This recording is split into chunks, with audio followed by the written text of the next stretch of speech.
Hello, YouTube. Fancy seeing you here. Right. Hmm.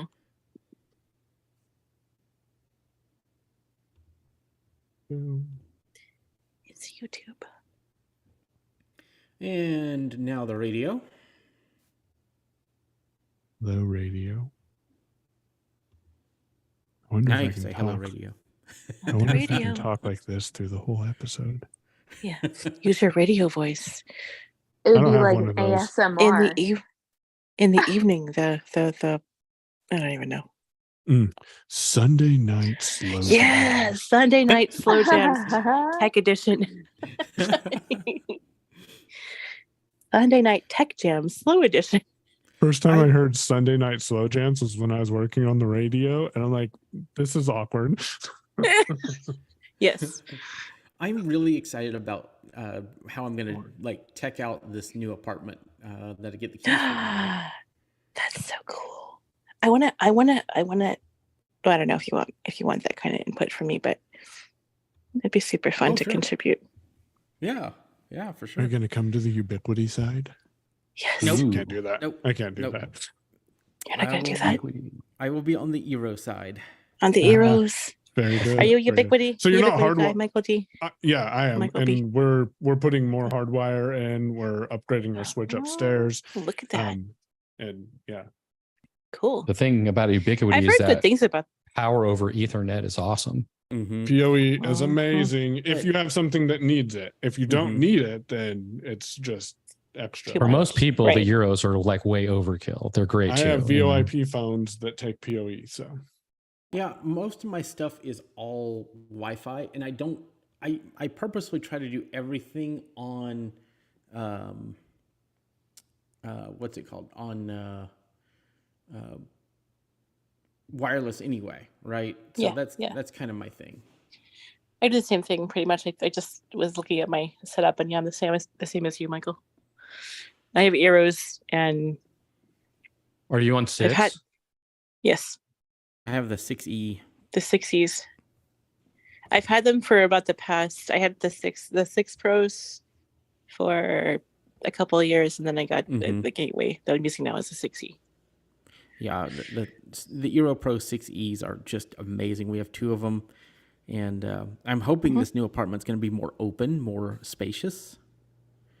Not You got everything little is walls. like 6E compatible yet, though. It's only been out like 6 months. Yeah, but Right, it still improves your bandwidth on your other and the devices. amount of devices that you can run at once. Yep. How many can you run on 6 opposed 1 to million. 6E? Well, you can run a lot of devices, but the bandwidth of all those devices really, Adds up Well, over we- time. Yeah.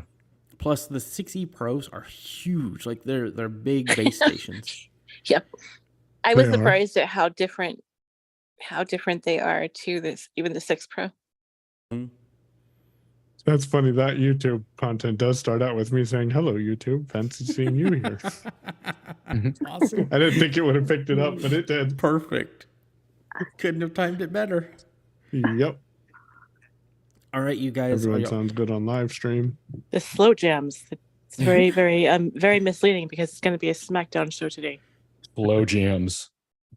Like Oh. very light. We're gonna start off with our news section. We're gonna go over all of the different events that are gonna occur in the next month. And Was a Amazon lot of stuff- confirmed? I thought it was for the Okay. 20th. And then 21st is Windows or Microsoft. And yep. All right. Boy, I get to actually not I be... did it right this time. Yay! Eh, And I Marty, actually you get won't to- have a got it button because you already got it, and we haven't left Zoom. So Got it.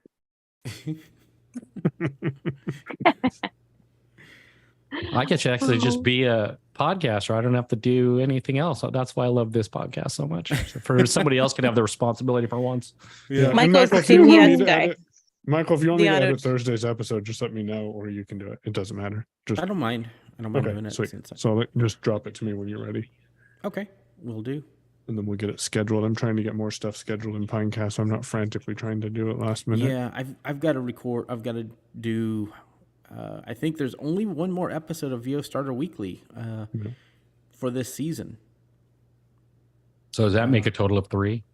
For It's a total of 4. the introduction and the 3 lessons for season 1. So I really like that show. I think it came out really well. I'm waiting for another show that I'm going to give him a hard time about until he actually gets it out there. Marty. I know. You're talking about the S, right? Yes. Yes. Oh, Big yes, S. yes. I'll have to tell Big Angie SP. I'll have to tell Angie when we're offline. Yeah. Okay. Yeah, I'm excited Alrighty. about that one too. Yeah. Yeah, Marty. Yeah. I'll edit it for you. Gotcha. I bet everybody on all of these live places are like, what are they talking about? What are you talking about? Easter eggs. Easter eggs. Cryptic. It's all coming. This is the Cryptic podcast. I'm glad you came back and said cryptic, because that is not what I heard. No, it was not what I heard either. I heard something else too. Yes. I was about to say, I think we need an audio disclaimer here. And the voice that he used was perfect. Right. There's your outtake for this Yeah, episode. this is the Michael. outtake of the episode. Oh boy. Oh, that was awesome. Oh, That was good you stuff. even got me clipping because I was so excited. All right, I'm glad I Oh, can provide boy, everyone that's with their what we're doing. entertainment for today. I'll be back same I'm time not next gonna week. comment any more past that because they're so. Yeah. Wait, so how many of us has our video running?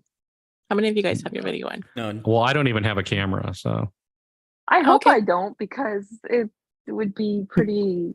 nobody look like has video Boop running. Boop. I look like The way shit I right look now. and what I'm doing right now, it would not be. None I of don't you wanna have know. video on. You Well- don't want to know. This is at least shareable and not bad in any way. The month has been going 2 days and we have 10 listener hours on the radio station already. Nice. Awesome. Thank you so much, Wow. Michael, we everybody. need to talk. If you still want to talk about the radio thing, let me know. Yeah, after. we need to talk about that. So, Right. we're always looking Looks for like a more radio plan. content, and yeah, so good stuff. All right, whenever you're ready, Michael. Are we ready for this thing finally?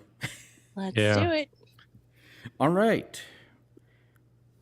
I'm just gonna, because I'm paranoid. I'm gonna go check Zoom one more time, make sure we are recording. And always if I hate- don't, if you guys ask me a question and I don't answer right away, go ahead and just move on, because I may have to step away for a second, but I'll be on mute, obviously. No problem. We'll just pick at you. Sure. You know. Yep. Like we do. Like always. Same for me. Unmute. Like if I'm muted for a few seconds, I might have to get up for a second, take the dog out. No, for you, Marty, we'll just say, Marty, unmute, be heard. Yeah, there you go. Use my own creation against me. That's not Yes. fair. There you go. All right. Righty. 3, 2, 1. Hello, everyone, and welcome to episode 193 of the iACast. All right, with me today, we have a good group of folks. We have Angie Fisher back with us. Hey, Angie. Hey, good to be here. Yeah, it's good to have you. We Thank have you. Michael Babcock. It's starting to feel a little crowded in here, Michael. Mm-hmm. We have Marty Sobo. Hey, y'all. We have Lynn Snyder. Hey, everybody, my neighbors are having a party, so if I'm absent for a bit, it's because I went over and asked them to cook me a slab of beef. There you go. Food is always a good thing. It always makes me happy. There are so many times where I'm on a call with one of these guys. Oh, our food delivery's here. Gotta go. Yeah. That's a regular thing. Yep. DoorDash and Diet Dr. Pepper, the 2 Ds. There you go. Door Dashers present. Hey. So we have a pretty packed episode.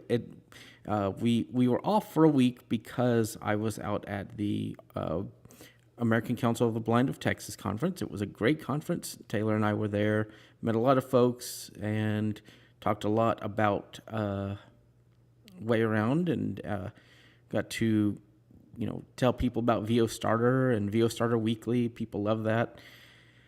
Great downloads on the app, 2.9 thousand or something like that already. Fantastic. And so, yeah, it's very exciting. We have some exciting news, and we'll go more into detail on this on Thursday's Unmute Presents episode. But we want to kind of give a sneak peek here, and that is, we've been talking with Michael and Marty every time they're here and kind of going through what's been up on the different Unmute episodes throughout the week, which we're going to do in just a moment. But first, I want to announce to everybody that the iACast network is expanding. Yes, we are expanding, and we're getting new content and new shows thanks to us joining with Unmute Presents. So on the same podcast network where you could get hands-on safety, you could get programmatic, you can get all these other shows, you will get all of the content from Unmute Presents. So it's very exciting. We have a full 30-minute episode explaining all of that coming out on Thursday. So it's very exciting. It's a good conversation between me, Marty, and Michael. So check that out when it comes out. And is Marty or Michael, is there anything you guys want to add to that or talk about what's been going on in the last week of Unmute?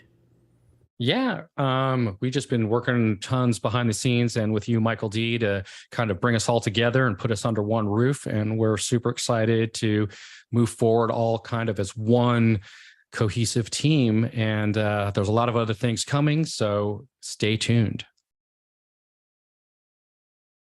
I'm going to put Lynn on the spot because she's part of the content that we've published with under the Unmute umbrella and now part of the iACast podcast network. Lynn, do you want to give people a brief overview of the things you talked about on this week's Friday Find for September 1?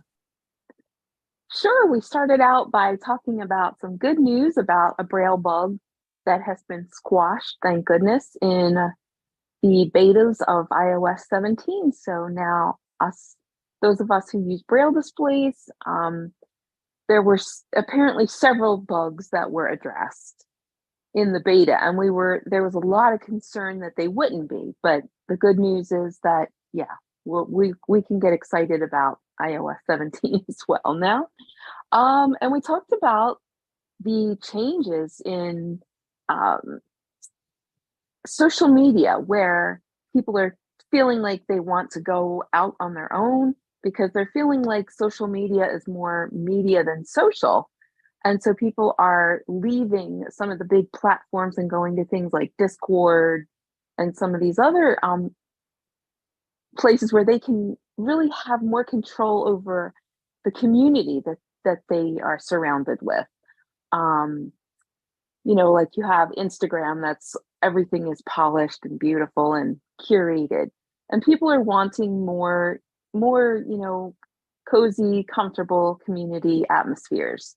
So they're leaving some of the platforms that, the traditional platforms, and going to others. We were talking about a headband that has been developed for blind folks. And I'm trying to say this with a straight face because I think it's kind of funny. If you're swimming, so, when you're swimming as a blind person, especially like in a crowded public pool or some other sort of, space where, God forbid, you should like accidentally run into someone, or as the article says, if you have trouble staying in your own lane, which I do, even on dry land, I do. So I've been told to stay in my own lane and I don't do well with that. So, but anyway, this band, it has this weird ultrasonic technology, or vibration feedback type thing with cameras on it that scans the bottom of the pool and somehow like gives you like feedback. It has two things on the side of your head that I guess vibrate when you're about ready to smack into the side of the pool or something. I don't know.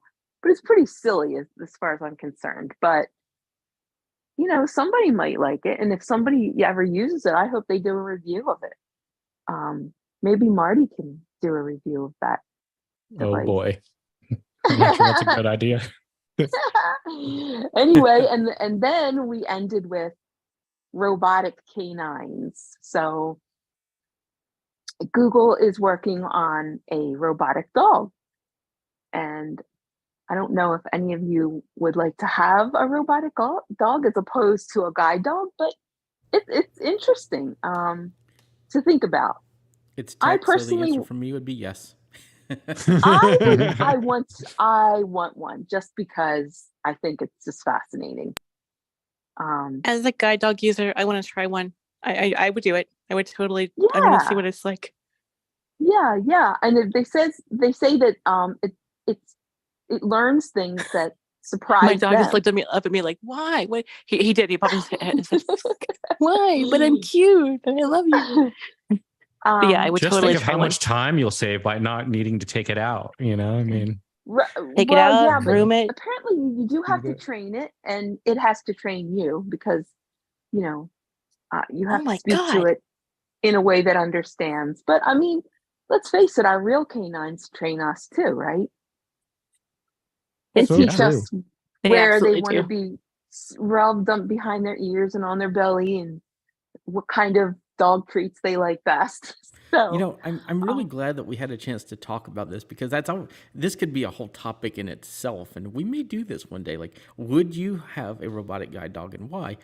And I've always, there's people that would vehemently say no, but there's others that disagree, and so I think it's worth a conversation on another episode. But yeah.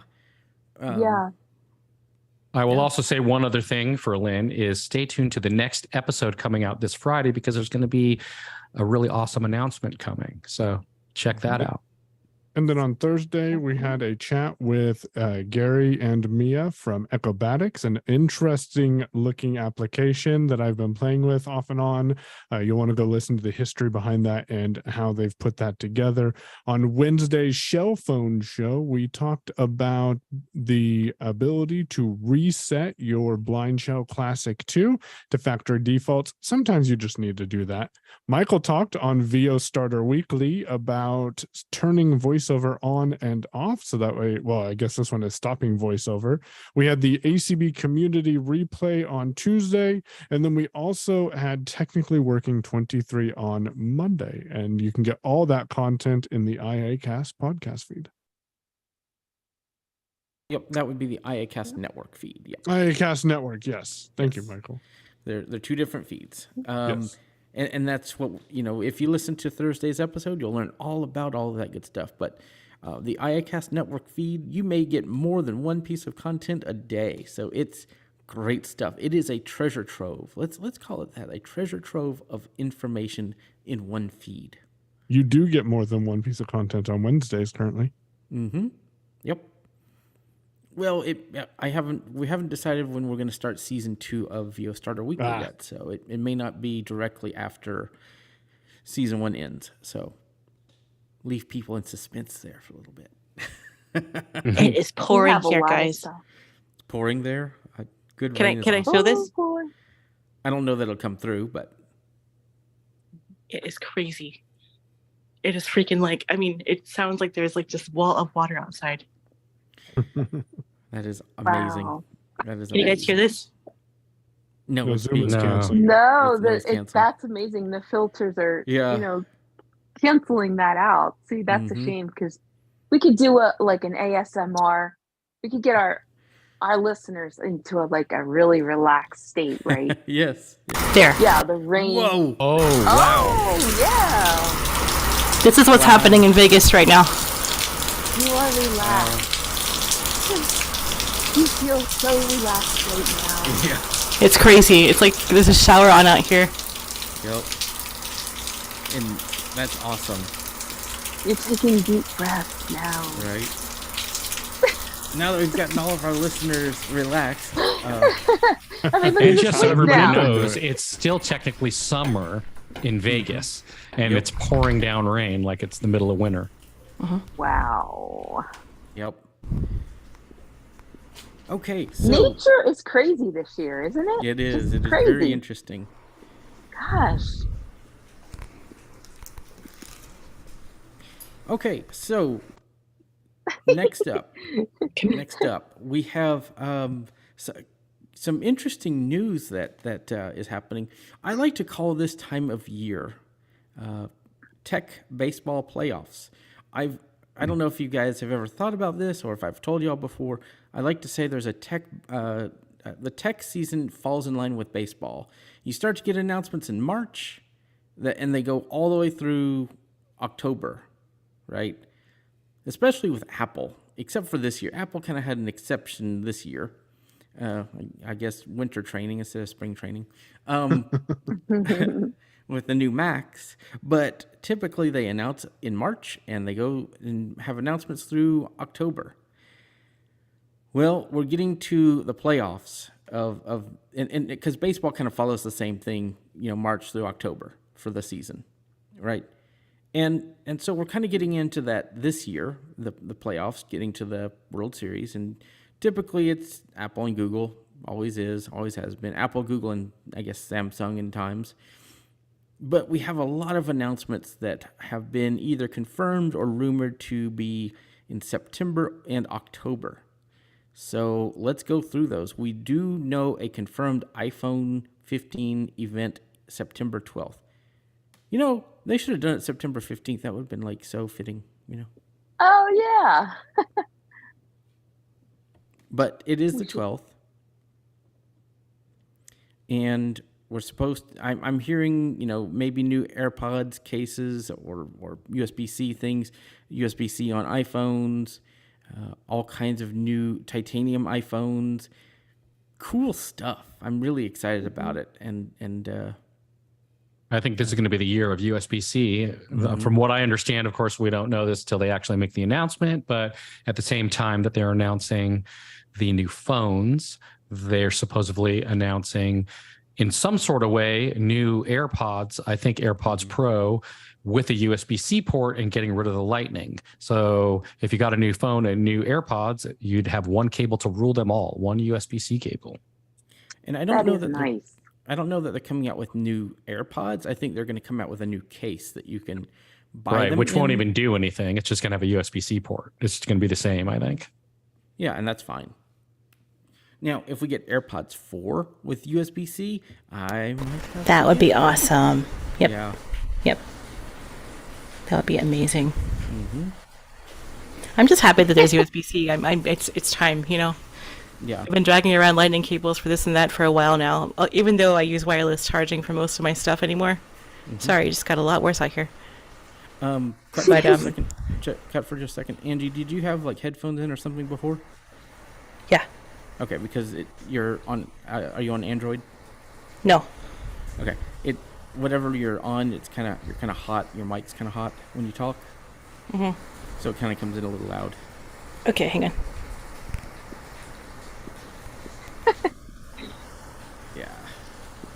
Well, I think whatever she did, because before we couldn't hear the background noise, and now the rain. Yeah. Okay. Gotta watch the hot mics. Yeah, I've been guilty of it too. all of us have. All of us have. I've been guilty of it. Ooh, cute. Okay, There how's that? she is. Now you're back to normal. Yep, you're good. All right. It was original sound versus not on the iPhone. Okay, that'll do it. Oh, that's what original sound does. Oh yeah, original sound will give you the best quality sound. Yes. It literally strips away all your noise cancellation, your background noise filtering. Yep. It all goes away. I'm using it right now, but I have voice isolation on my which is awesome. Mac. Yep. So, where were we? You were talking about the Apple USB-C. Yeah, USB-C. In the Apple event. USB. Yeah. Mm-hmm. Just count yourself in here so you know it's an edit. Yeah. 3, 2, 1. So, there's been rumors that one thing that's concerned me, and I don't think that this is going to be an issue. Everybody thinks that Apple's going to add a USB-C connector or thing or cable that's going to limit the speeds to the same as Lightning. I just don't see them doing that. Do y'all? I mean, why would they do that? Why would they do that? It doesn't make Well, any sense to me, but Well, there's a couple things. First of all, they just came out with brand new two actually headphones and earbuds through the Beats by Dre, and that's actually owned by Apple, and they have USB-C. So if they're putting USB-C in those things, I think they're going to start putting USB-C in their own actual Apple branded products. But they want to stay consistent, I'm sure. A lot of people like USB-C, and I'm sure that they like the other products that they own, but they also want their own products to be on par. Secondly, I think that there's other countries that are requiring them to be USB-C because in those countries, they're requiring everyone to be USB-C. So they're trying to make everyone equivalent across. And I don't think that Apple's going to spend a whole bunch of money to manufacture one thing for one country and a bunch of different things for other countries. So I think that's a big part of it as well. They're kind of getting forced into doing it, I think. Yeah, but there's rumors that they're going to use the connector. They're going to throttle the USB-C connector. Yeah, throttle it or down, cable. Yeah, but what does that mean exactly? I've heard another rumor that they're going to charge you extra. Yeah, the data part of it is going to be lightning speed rather than USB-C. And then you can pay extra to buy a faster cable, which seems stupid to me. Sorry. I don't know why they do that. I don't know why they do I don't that. like it. I really if you hope have to that's buy not true. another cable, though, then why couldn't you just buy a cable, for example, from a third-party company? Yeah, right. Use an anchor cable. Yeah, exactly. That's what I was just going to say. Does Apple actually make money on cables? I mean, yes, they do, because currently Lightning they're going to be braided, though. There's a rumor that we're going to get braided cables with the iPhones. Ooh, right. But let me answer Lynn's question for a second. Colored The reason why braided they're piano. hesitating so much, the reason why they're hesitating so much on changing the Lightning is because they own the patent on that. And if you want to get a certified Lightning cable, you've got to pay Apple. You have to pay, As soon as they get rid of that and they go USB-C, they're a standard port that's the same across the board, and they can't make that money because the USB-C is like a standard, right? So they're no longer going to have to pay Apple to create a certified Lightning type of a cable, right? So Apple technically could be losing money now that they're not charging for this patent, to be able to be Lightning certified. MFI. I want to see how they handle devices as well, like USB-C devices. Oh, that's what I was they almost going went charging via MagSafe anyway. So Lightning, versus USB-C. Yep. Isn't going to matter so much for me as far as that goes. Yeah. So it's very interesting. We'll have to see, but we've got a lot more to go through. So let's keep moving. We will have probably a whole Apple event predictions episode as we normally do, and so we'll talk about all of that then. But we also have heard that there will be an Amazon event for September 20th, I believe. And they're supposed to talk about AI and new devices there. So that will be interesting. Interesting. And then I believe Microsoft's event is the 21st. And they're supposed to talk about AI and Surface. Really excited about that. Yeah, that'll be interesting to see. I'm kind of curious the tablets, what they're going to come out with, like what kind of upgrades they're going to make to them. And then I believe is it October 13th is the Google event for the Pixel 8. 4th? October 4th. Is it me, or does it seem like they just came out with the Pixel 7? 7 was last that was less. Yeah, it seems like the Pixel event is the 4th of October this year. It doesn't seem like it's been a year already. So if you're not part of the iACast Plus feed, you might want to be part of it, because we will be doing event episodes for each of these and putting the recordings in the iACast Plus section. So as little as $3, I believe, you can become a member and get these great shows. We will be putting them on the radio, so if you catch them the day of, you will be able to see them. But after that, they'll be in the iACast Plus feed. So good stuff. All right, so moving right along, when Lynn was talking about social media, it reminded me that there is a development there, and that is now Threads is now on the web. you no longer have to use the mobile app to access Threads. And from what I could tell, it's pretty usable with VoiceOver on the Mac. So I would be curious if people give it a try and let me know on different platforms your experience, because I think it might be, I like it better on the web than on the phone. Yeah, because I do too. there is no, oh, you have it? Yeah. Oh, I do. I need to follow you there then. It's pretty neat. It's I check it very infrequently. I do too. It's a Facebook thing, and I'm not a big Facebook fan, so the Meta thing just kind of. Well, you know, the reason why I like Threads is a lot of the YouTube personalities that I follow, like on X and other places, are there, and they post there. And so I was surprised at the tech presence that tends to be there, actually. And so once Threads gets ActivityPub, I will ditch my Threads account, and I will take all of those people and follow them on Mastodon. And that would be amazing. I'm so excited about it. Now, that's my plan as well. One thing you do need to consider, though, is a lot of Mastodon instances will be blocking Threads. Right. So if you are on one of those instances and you want to follow Threads people, you have two options. You can talk to your admin and see if they will, unblock it, undefederate it. Is that a word? Did you just say undefederate? Yes. Undies. We got to watch the undies. Oh. Undefederate. Blooper number 2, guys. Yeah. Oh boy, here we go again. Yep. We had Marty's thing from earlier.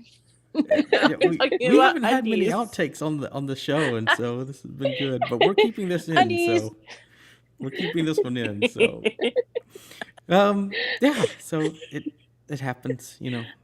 Undefederation happens. Anyway, oh my gosh! See what you came back to, Angie. This is what you get on a holiday weekend. Federation Song Edition. I'm done. Okay. Right. So yeah, holiday weekend iACast. Yep. And no one's drinking here yet. Right. Right. Doing the Undefederation. Yeah. We might be more we might be more polished and collected. No, we might be more polished and collected if we do drink, because we'll be too cautious. Right. So, okay, let's move on. Man, this feels like old times. We haven't had a laughing part of an episode like this in a while, so this is great. It's a slow news day, as they say in the. Well, there's been a lot. There's a lot going on, actually. Yeah, that's what it is. But this is really good tech news. Like the presentation stuff is going to be so much fun. Just all the news and all the events. And yeah. Ooh, new devices. Yeah. Spend your money. I'm wondering if this is a cut. I'm wondering if Taylor's listening in the other room, because I hear her laughing hysterically. You're welcome. Oh boy. I bet you Taylor's going, I'm so glad I'm not on this episode. Spend money. I want this and this and this thing and this thing and yeah. Break your bank.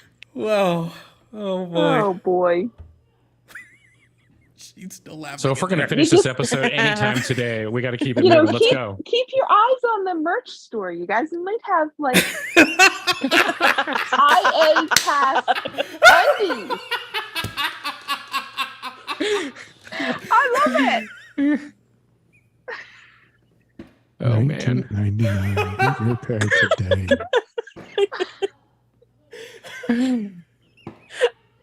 Oh. It's so soft against your edit. I love it. I love it. It ties into those slow jams of earlier, Michael. Oh man. All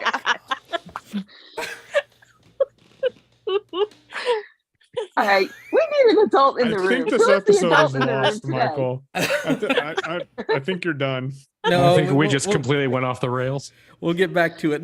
This has happened before. There was a You've been talking about underwear with other people, Michael?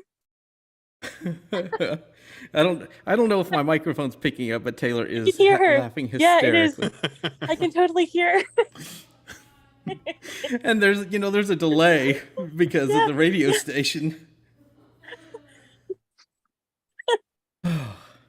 The last time I laughed that hard on an iACast episode was Aaliyah had a Braille Sense, and she set some alarm on it, and Oh God. I was talking about something very serious at the time, like just really into it, and then I hear the Braille Sense turn on in the other room, and then it just starts repeatedly making this cuckoo sound. Like a cuckoo clock? Yes. And it just goes like it's an alarm. It's like a scheduled thing because you could schedule things on the Braille Sense. Right. Yeah. Yeah. And I was just so wrapped up in what I was thinking about and saying. But that particular alarm tone, though, that's hilarious. And I lost it.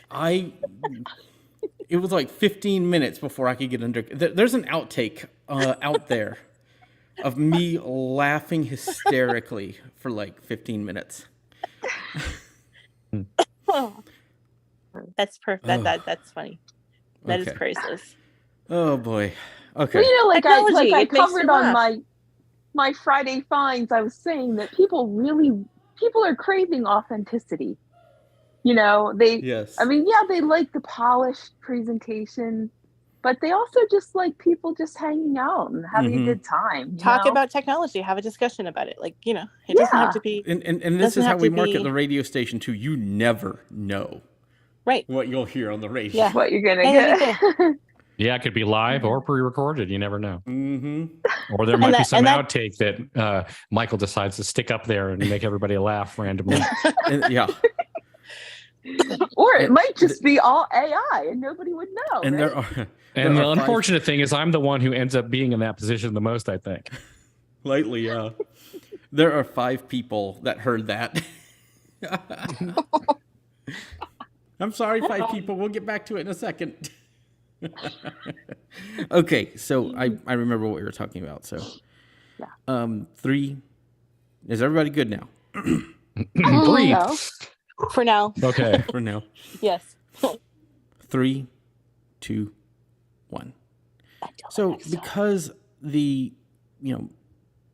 if they do take threads and add it back to the to their servers, I mean, that might be one thing, but also you would have to change servers if they refuse to do that. And I really feel like that's kind of a disservice, but I understand a lot of people just don't like meta, Yeah,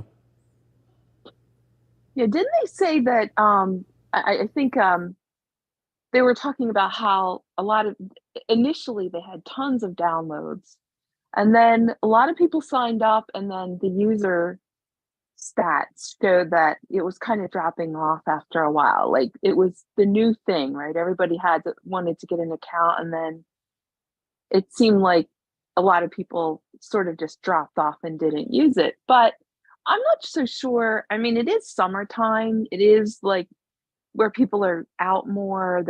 So maybe that's, I mean, what makes Threads stand out, as a social media platform?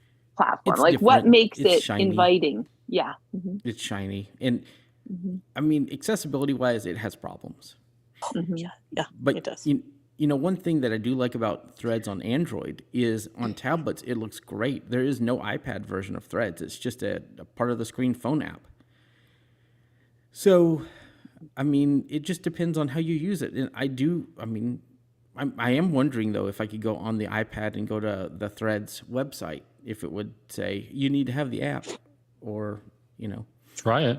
But on Android, if you're on an Android tablet, it will just blow up the phone app to be full screen, which is better than a small little app on the screen. Yeah.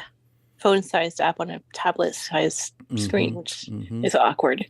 Yes. And clunky and annoying to use. Yeah. So I wonder what Meta had in mind when they created Threads. I mean, what was their... They wanted to What kill were they Twitter. thinking? That's the point. They were trying to Right. basically take down Twitter. They wanted to build a text-based social media platform that was similar to Twitter. I don't think it will kill Twitter. I don't think they knew it would. I don't think they expected it to kill Twitter. But they thought, hey, we can leverage Instagram. And it is clearly an Instagram app. It is not made by the Facebook team. It's not made by the WhatsApp team. It's made by the Instagram team. Guess what other app doesn't have an iPad app? Instagram. Mm-hmm. Do you think it ever will, or you think they don't want it to? It's just phone only? I think that they just don't want to put forth the resources to do it. So it's a shame. I like apps that are on iPad because I can just use my smart keyboard and, with my trackpad and just move around pretty quickly compared to some apps. And the other problem I have with Threads is there's no accessibility features. I can't change to dark mode if I'm on light mode. I can't change text size. I can't do, a lot of things. So I'm there because people are there. And I think that's why everybody else is there, Yep. So I think in the first week they had like 60 million or something like that right away. I'm still excited that I wasn't there a point when people were like actually deleting their accounts, or a period of time when they just stopped? Mm-hmm. I don't know if it was that they were just not using it, or that they actually were. I heard a bit of both. So I was excited that I was in the first 500,000 users of Threads. Nice. Wow. To sign up. Yeah, I'm like, that is something to. Out of 100 million, when I heard it was released, I was at the NFB conference, and I heard it was released, and I picked up my phone, and I logged in, and I'm like, ooh, I'm in the first 500,000. Sweet. Crazy.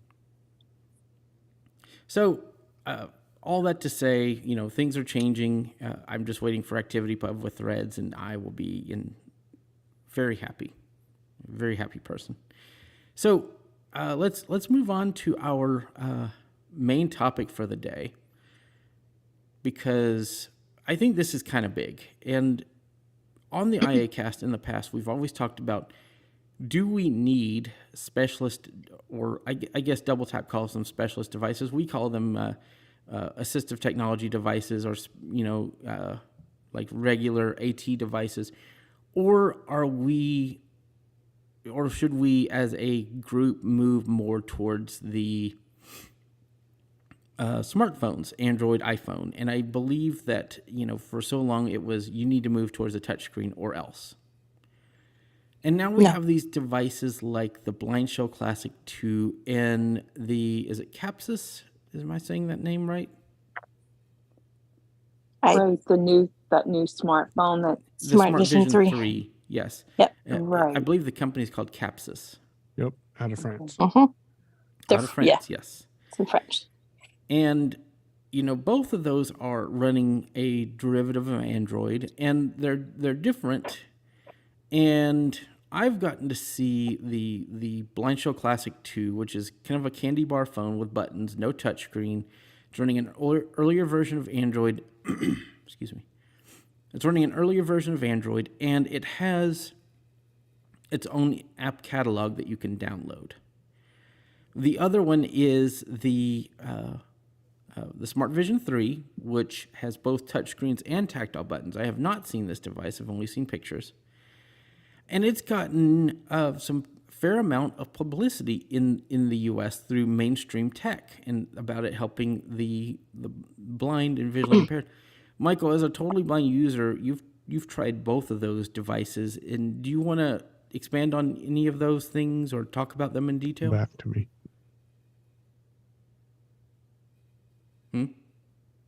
Come back to him, he said. Oh, come back to him. Okay. 3, 2, 1. Yep. So, have any of you guys used any of these devices? I did use one of those devices from the company in France. I'm drawing a blank. What are they called? Yeah, from Capsus. And I'm back now if you need me. Oh, go for it. Yeah. You'll have to edit this out, Michael. Okay. So do you want me to pick it up from my use of the Blind Shell? Yeah. Roll into that. All right.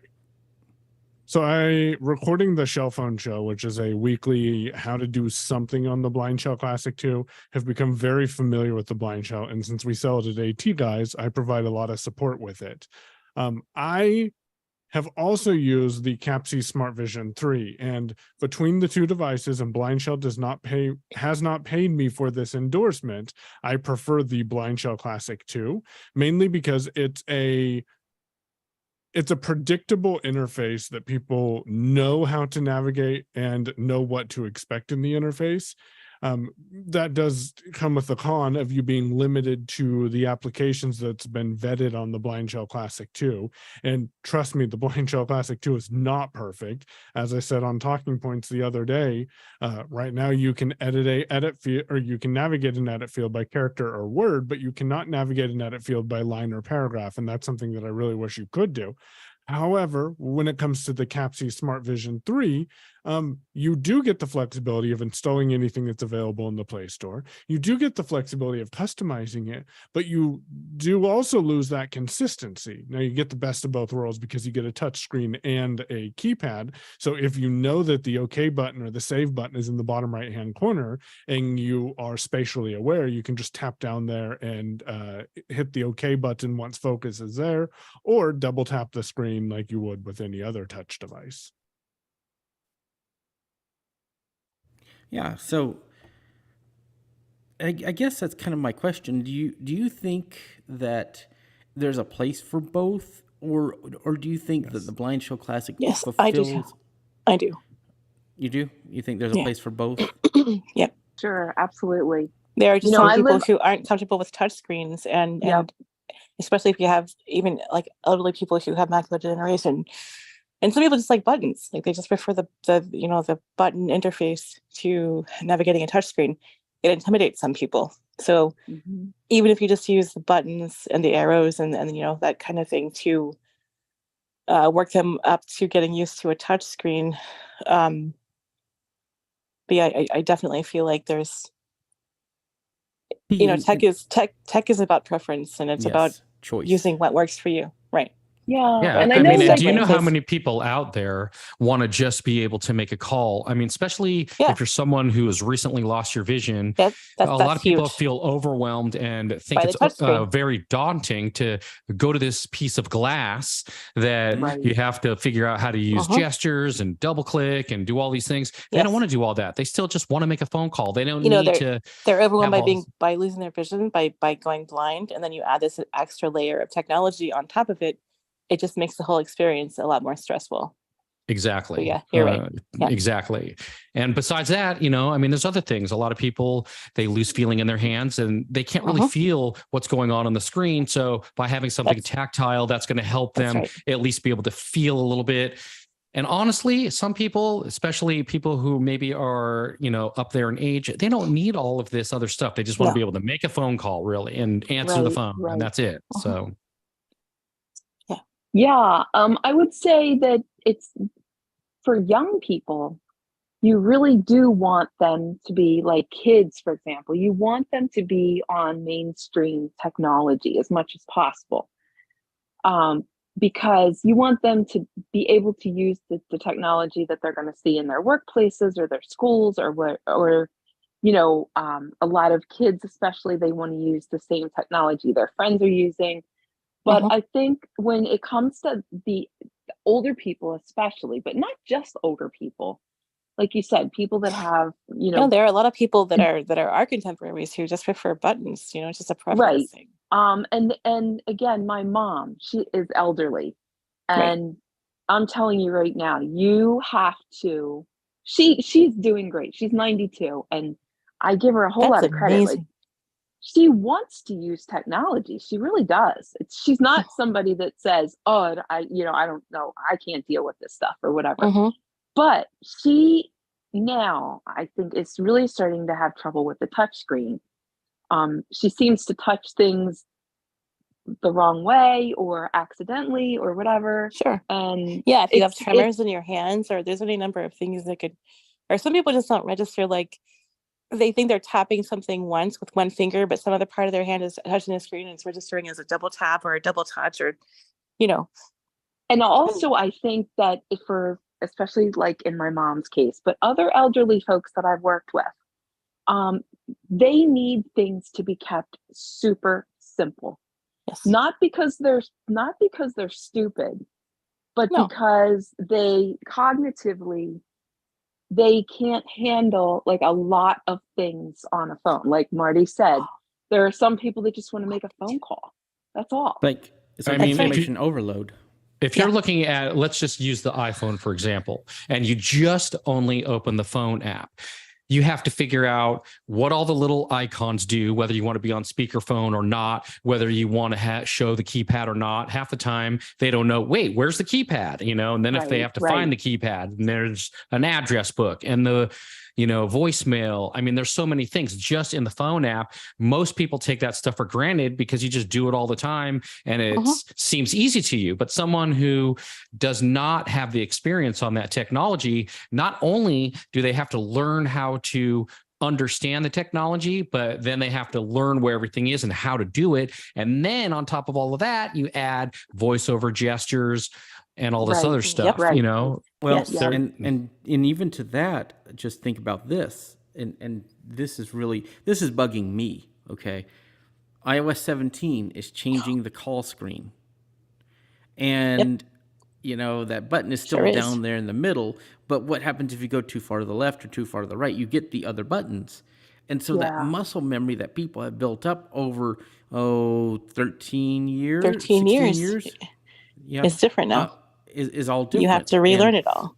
And it's going to mess with people. I don't know that Apple's thought about that, but it will. Even though they put it back in the same place, it's still more difficult to hit that end call button visually. Well, like you said, I'm sorry. Go ahead. There's even like a difference between the keypad difference. Like if you're entering your passcode when you're updating an app versus when you're unlocking your phone, the keypad's in a different place on the screen. And you notice that when you go to use the keypad, it's like, oh, it's up here now. Yeah, it throws you off. They're going to. There is a new feature coming to help with some of those things. That what is that? Assistive access or whatever it's called. Yes. Yep. In 17. I get a lot of people, honestly, that they have younger people in their family, grandkids, or whatever it may be, that say, oh, get, a smartphone, get an iPhone, whatever the case is. And half the time they can't even figure out how to answer the phone, I mean, especially if you're losing your vision, they're, what is it? Like, I don't know. I can't figure out how to do it. And even if you tell them, if you're a voiceover user or needing to be a voiceover user, and you say you answer and hang up the phone using a 2-finger double tap, they can never do it. They just can't figure it out. That 2-finger double tap it's funny. A lot of people just cannot get it. The hardest thing from a teaching perspective is the multi-finger gesture sometimes in a rotor. The rotor is huge. Yeah, most people forget the rotor. I don't even care. The rotor, forget it. I don't want anything to do with it. They just it's really hard for people to learn. I'd wonder. But then again, on the other side of it, though, I don't want us to be in like sort of a technology ghetto. I don't want us to be walled off from everybody else. So I think it's really important that we don't. I think at my age, I consider myself, I guess, middle-aged. But I want to be on the tech that everybody else is on, just because. Me too. That's important to me, and also it has so much to offer me, having the mainstream tech. But I think that there comes a point where some people, I think if your technology is not doing what you need it to do for you, for whatever reason, you should find a technology that is. I mean, that's, And, I think like the Smart Vision 3, I've heard that there's some traction in the sighted community for that device because it does have both the tactile buttons and the touch screen. But my next question to you guys is, the blind shell just is one thing. It is buttons. You have that consistency of buttons. Do you guys think that having both buttons and a touchscreen on the Smart Vision 3 will confuse people, or will that just strengthen what they can do because they have both options? I think it's going to be a catch-22 because in one hand, some people like having the ability to be able to have a touchscreen and have a tactile buttons there. But I also think the opposite of that is it can be confusing. You could be saying, I only want to do the tactile part of it. I don't want anything to do with the touch screen. But if you forget that, you all of a sudden hit something which you don't know what you hit. Yep. You activated something which you don't know how to get out of. So it arises other kind of issues, and of course, everyone's individual. It's sort of I say it's a catch-22, really. Some, they want both, and some they don't. Unless there was a way that the touch screen can't access, or the arrows or the buttons, Right. Or I was thinking, if you had that kind of a phone where you had the touch thing and the buttons, if there was a way you could disable the touch screen, so that but then again, another thing to think about is, if the phone is too much different, it's sometimes hard for sighted people, like, to help you, because they don't know what the heck to do either, so that's another thing to consider. And that's a good point. The stores, when you say you buy one of these phones and you go into a store like a Verizon, I don't want to, pick on any companies, but we know that sometimes mainstream stores are not the best when it comes to helping us with technology that's different. So I think you have to really, I like the way that, say, Marty and Michael, where you have that phone, but you have the support that knows how to use it. So if you have a problem, you don't have to call Sprint or whoever it is that's, because I have a feeling they're just not going to know how to help you. And that's just another thing to think about. This is my biggest suggestion, really, in this particular situation. Whoever's helping the person, right? Sit down and listen to their needs, what they want and what they don't want. It's about their needs and what they need and what they want or don't want, not about yourself, right? So even though you think you may want the latest and greatest iPhone because it does everything under the sun and it's awesome for you, doesn't necessarily mean that it's awesome for somebody else. So just listen to what the person wants to do, needs to do, what's going to be successful for them, because if it's not, it's just going to be miserable for everyone. So, and I have an interesting quick story to tell about that particular thing. I have a friend who has a Mantis right now, Braille display, and she just is having one problem after another with it. And she said that she used a not a Braille and Speak, but one of those where, the 6-dot Braille displays, right? I'm trying to think which one. Well, her family members said that she looked funny using it. What? Yeah. Wow. So her family members got her a Mantis. Oh my God. And she is just not doing well with it. And they said when sighted people would watch her, they would say, oh, that just looks not right. That just doesn't look. And she was more comfortable with using the 6-dot Braille thing, or the 8-dot Braille, keyboard. Yes. Instead of the Mantis. The Mantis, she says, is just too much for her. She just doesn't like the way that it is. And here a group of sighted people were looking at her and saying, gosh, this doesn't look. That's ridiculous, man. That is just, yeah. Well, that's a perfect example right there of someone doing what they want and not listening to the person and what their needs are. If they were successful with what they had before the new device and they were happy and successful doing what it is they needed to do, then leave it at that. Don't change it up just because you think they need to change it up. It's not their thing. It's the person using the device. Wow, that's it has nothing to do with what you think looks better. Believe it. Yeah, that would infuriate me. I mean, my thought is there's always some things there, like don't go into a meeting with an Orbit Reader 20. Just don't do it. Playing cards. It sounds like you're riding a bike with bicycle cards. Kind of, yeah. And the spokes. And wheels. There's just some things you just don't do as a business person. But if you're out and about at home doing things that are not. There's one exception to using Braille, and This is just really kind of bugs me is when, and I know a lot of people do this that are blind, and I totally understand that this is your preferred way of using your device. But some people have said they like Touch ID because they can use their phone while it's still in their pocket. Don't do that. Don't do that. That looks... You don't know what people are doing with their hands in their pocket. Yes. And that can be oh boy, disturbing. here we go again. Yes, that can be but no, I mean, I know it sounds silly and kind of like, oh, here we... But no, it's serious. I mean... You just don't know. I mean, people can, perceive that as anything or threatening these days or anything. There are some things that you just need to realize are socially inadequate and not something you should do. And so that's interesting because I never thought about that. And I always use my phone in my pocket. Yeah. But I don't know that I do that in public, though.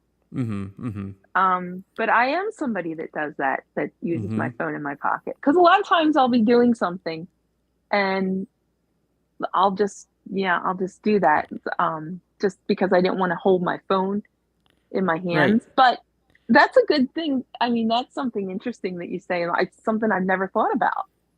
What I used to do or usually do is if you have to do that and you're using it, if you have a braille display, if you're doing that kind of thing, just put your phone in the pocket, zipper pocket on your case or something.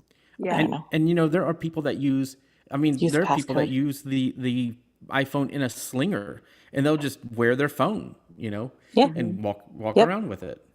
Yep. I want one of those. I totally want an iPhone.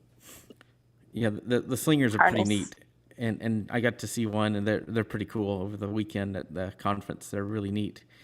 So because it'd be a good way to video. Like do point of view videoing. Yeah. So and good for Ira, all kinds of things. And AT Guy sells them. They have two, the Slinger and Slinger Slim.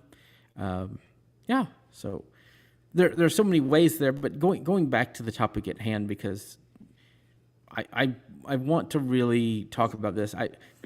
I feel like, it just depends on what the person needs. And we've always said this, in the past, if you were looking at specialist devices like, because we've talked about the Victor Reader Stream and, why would you have a Victor Reader or a Sense Player or others instead of an iPhone, right? But I think as people get older, because we have a larger group of people that are getting older, in the country at least, and I'm sure around the world, people need those other devices with those tactile buttons because and here's something that I think we don't think about as tech users, but I think that we should mention. When the iPhone and iPad and Android phones first came out, apps were relatively simple. Have y'all thought about that? Yes, they were relatively simple. Oh yeah, it was literally like everything you needed was on one screen. There weren't multiple menus, layers deep. It was just all right there. Yes, you didn't have to be an advanced computer user to use an iPhone. And now you kind of do. You have to have a lot of understanding of these apps to use them. And I think there's an iPhone interface and kind of for apps and an Android interface. You have to understand both in order to navigate them quickly and efficiently. And people don't realize this, but you think about how powerful something like an iPhone is. There's a lot of people out there that's all they have. They don't have another computer or anything else. They do their whole life, everything just on an iPhone. A lot of people don't use a regular computer now. They just don't do it. They don't need to. I'm sort of that way. I would say about 90% of what I do is on my iPhone. Yeah. I use my phone for everything pretty much. Or as much as I can. Yep. Because I like my tech to move with me. So that's why I like it. Totally. And that's why that's going to be a topic for another time, another show. Hint.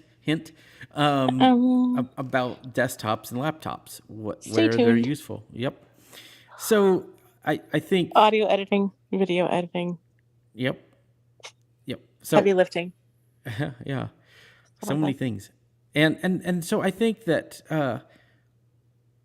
the Blind Shell Classic 2, it's for a good user base. I don't know exactly where I feel like the what's that thing called, the Smart Vision 3. Smart Vision I feel 3. like it's the Smart Vision 3. I feel like it kind of has that. It's a middle of the road, right? So if you need the updated stuff, you can get that, but if you don't need all the apps, all the current things, then the Blind Shell is good. And I think people just really need to get that informed choice. What worries me though about those devices versus mainstream technology also comes down to, how long are they? Because we all know sometimes how fly by night some of these companies can be. So how long are they going to exist? Yeah, and are people going to get security updates? That would be my thing. Is sometimes if you don't update your operating system, you'll stop getting security updates. With Android, you really need those security updates. They're important. Yeah, with everything, really. Right, totally. Apple has come out with some emergency updates for things they've found. Mm-hmm. And and they're huge. That's the one from France. So support's kind of a huge thing too. Yeah, the one from France? What carriers are they going to be on in the United States? They're both just GSM, aren't they? Yeah, and T-Mobile? So right now they're officially supported on T-Mobile. And the other question that I thought you were going to ask, Lynn, is what version of Android it is based on. The Smart Vision 3 is based on Android 11.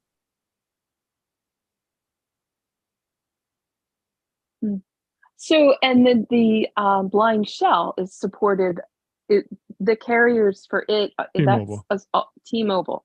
Yep, right. T-Mobile. Okay. Yep. Yeah. Well, actually, they're on T-Mobile, but they're also on the federal program if you fit the need.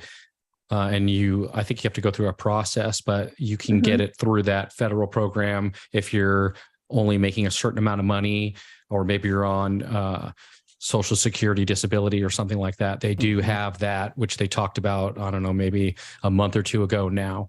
So that's something to look into if that's something that fits into your realm and you can qualify for that.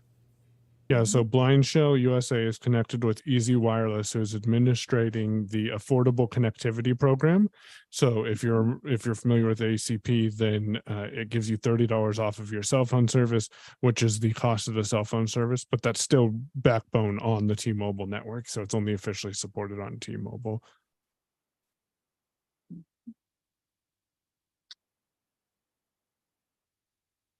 So, Michael, you've played with both. Is there any drawbacks that you see to somebody getting one over the other, or advantages, or just anything you'd like to kind of really basically give a review? Yeah, I have a perfect example, and I'll keep it short because I know we are getting a little long on time. I have a customer who her condo recently changed to a app-based authentication for the door to get into her condo. And that is available on the Smart Vision 3 because you can install apps from the Play Store. That is not available on the Blind Shell because Blind Shell reviews the applications to ensure accessibility and compatibility with the application. So I see pros and cons. If all you need is a phone and you don't need a lot of extra features, or you don't need to grow out of what's already available, what may be coming to the Blind Shell, then that's perfect. Also, another big thing, and this is huge in the industry, is the Blind Shell has the community behind it. And I think that's important. Blind Shell USA is hosting 2 calls every week. One every week, one every other week.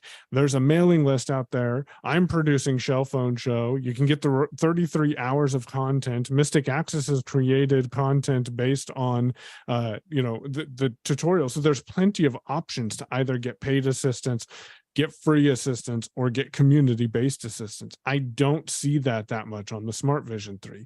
And I think that's a market pain point that Capsies has missed out on right now, unfortunately. And I don't know well, first of all, I'm not the person to fill that gap.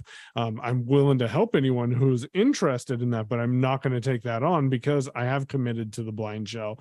It is a big seller that we have with AT guys. So I kind of have, priority commitment to blind shell because that's where my attention is.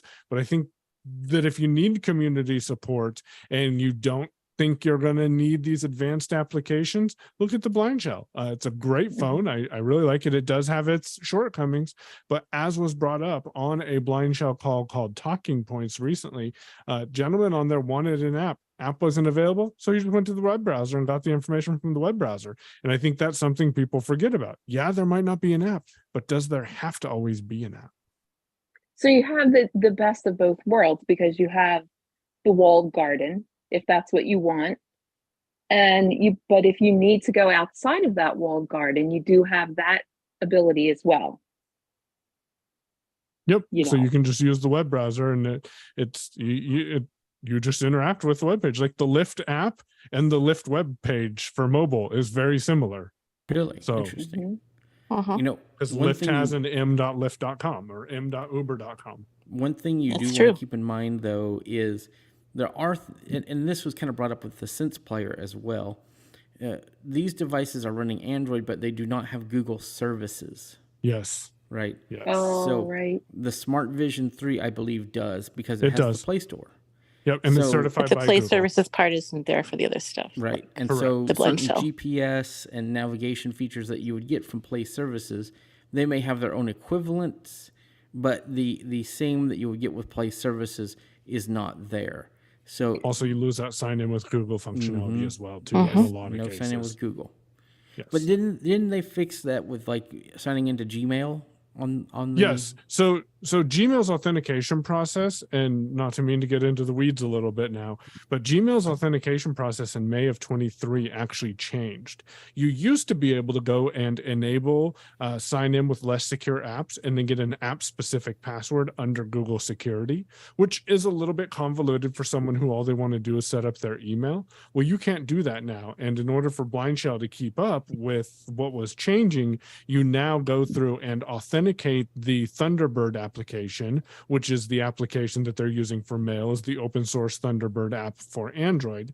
And once you've authenticated that, then you're able to use it. So changes in technology is causing Blind Shell as an organization and a platform to upgrade and update with the times. Very good to know. And this is one of those things that, we don't mind going into the weeds here on the podcast, because I feel like our listeners need to kind of know that this information is out there. We'll be here to give it to you, Because our listeners like weed. Oh, sorry. I didn't mean to say that. They like weeds. I would say one other thing too, if people wonder why does it take so long to get things on the Blind Shell, when it comes to that, once they get a particular company on board, they have to work with that company to make an app specifically for the Blind Shell. So there's a lot of work that goes into it. It's not like just go and download an app and stick it on there. There's more to that in the background. And I think people need to understand that and be a little bit more patient. They are trying to get as many of the most popular things out there onto the Blind Shell, but it does take time working with the company, Blind Shell, working with the developer, with whichever company they're working with at the time, and get it all sorted out so that it can run specifically on the Blind Shell. So they are doing that. Just be a little patient and, And they really just take the same app that's on Google Play and adapt it for the Blind Shell. So it's the same app, but they just if there's any problems, they just make it work. So, all right. Well, I think we've really discussed this quite a bit, so people can have a better understanding of these products. I guess my last question about this: do any of you guys plan on making any of these devices your primaries? No. Yep, same. Yeah, they're good to be there, but they know their audience. They're out there to get their audience, and I think that's the important thing. So. Hopefully we have given some great information to help people make an informed choice on these devices, and that's what we're here for. All right. with all that being said, as we typically do, let's go around and see if people have any picks for this time. And so let's start it off with Michael. What is your pick, and where can people find you online? Yeah, so my pick today, I'm going to cheat. I don't think anyone's picked this, but my pick today for some people in the United States is the HumanWare NLS e-reader. And the reason I'm picking this is because it is a portable 20-cell braille display that allows you to read books and content, connect it to your Wi-Fi network, download that content and read it, save stuff on an SD card, and more importantly, connect it to your computer. So if you've just wondered what would it be like to have a braille display connected to my computer, and your library is participating in the e-reader program, get the e-reader so you can experiment with that. It is not a note taker. So I keep saying e-reader. There's no functionality to be able to take notes on the device itself, but I'm really satisfied with the braille, the interface, and getting it to work. So NLS e-reader based on the HumanWare BI20X. You can find me on Mastodon, Payon, Payown at unmute.community, and in a lot of your favorite podcast apps. All right, Marty, how about you? What is your pick, and where can people find you online? I did not do a pick this week. Sorry, everyone. I will have a pick for next time. But if you want to catch up with me, you can find me on Mastodon. I'm Marty at unmute.community. And you can find me all around on iACast network as well. All right. And Lynn, how about you? What's your pick, and where can people find you online? Oh, yes. My pick this week is a pair of headphones. And I'm trying to remember, the name of them escapes me right now. Sorry about that, you guys. They are stereo Sennheiser headphones that you guys were telling me about when we were talking last week. Ambios. The Ambios? Ambio. Oh, you Ambio got some. Smart. Yay. I love them, people. Yay. And all right. They are, oh my gosh, it was exactly what I wanted. So they're stereo. These are particularly lightning.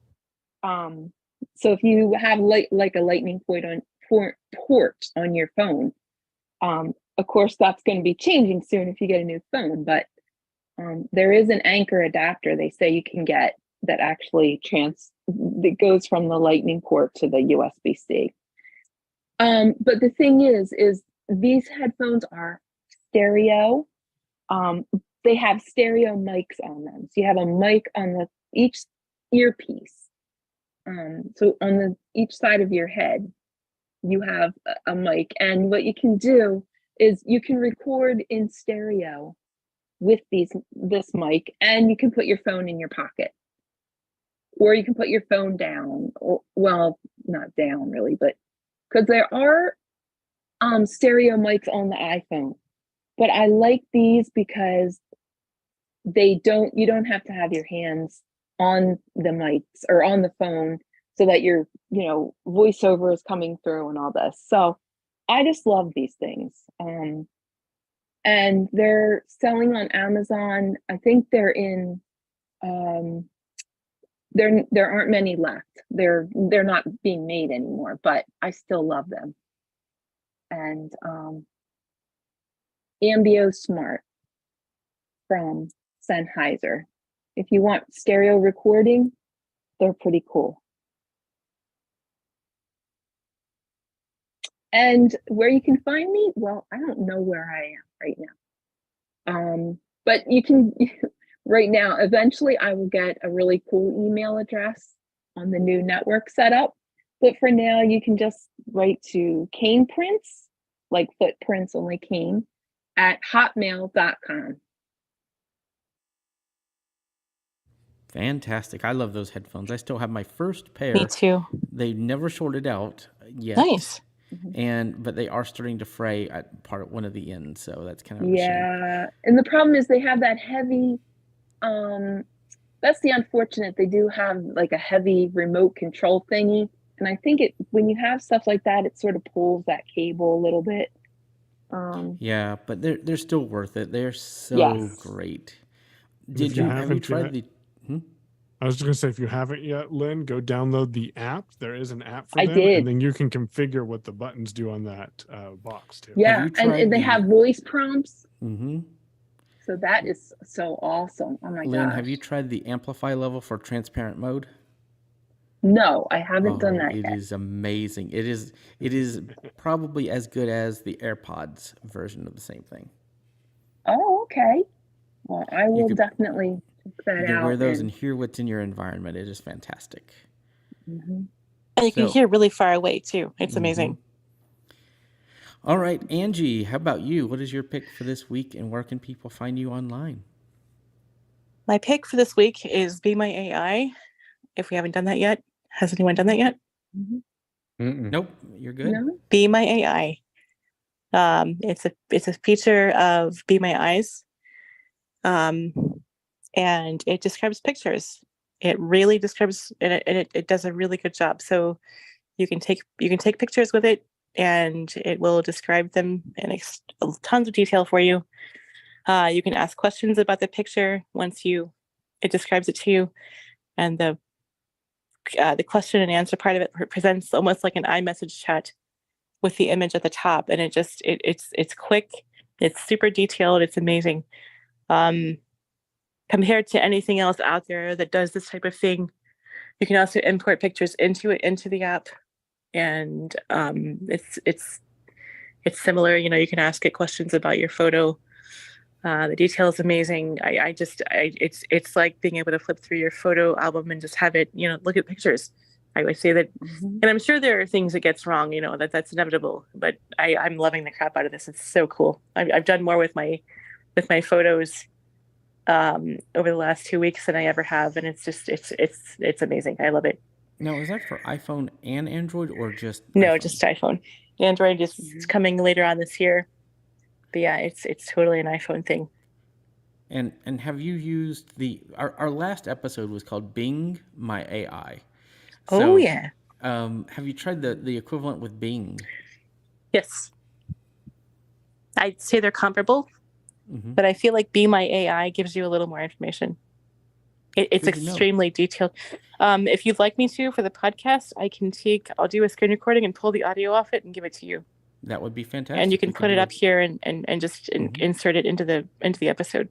Sure, we can do that. And give people an example. Because Bing, Taylor held up a can to Bing, like a can of mixed vegetables, said it was a Pringles can. So yeah. Oh. So yeah. Well, I mean, I guess you could figure that like potato chips. That is a vegetable. I guess. But Angie, where can people find you online? You can find me online at Tech Enthusiast at dragonscave.space. That's my Mastodon handle, and that's pretty much my thing. So there you go. Okay, and to wrap us up, as usual, my pick this time is a TV show. Are you surprised? No, nobody's surprised. Yeah. I always pick books and TV shows and movies and stuff. Yay! Mine is Invasion Season 2 on Apple TV+. Yes. The first season was fantastic.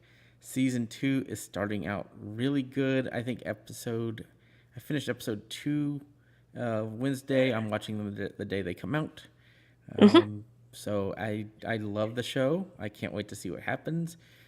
Both that show and Foundation are doing huge cliffhangers at the end of each episode. I'm like, I just want to binge it. I just want to see everything now. I don't want to wait for the next one. Right. There's, even though we have these strikes going on, there's some great TV that's out right now, folks. Enjoy it while it's here, because we may have some delays on next seasons, but enjoy what's here, because, it's great.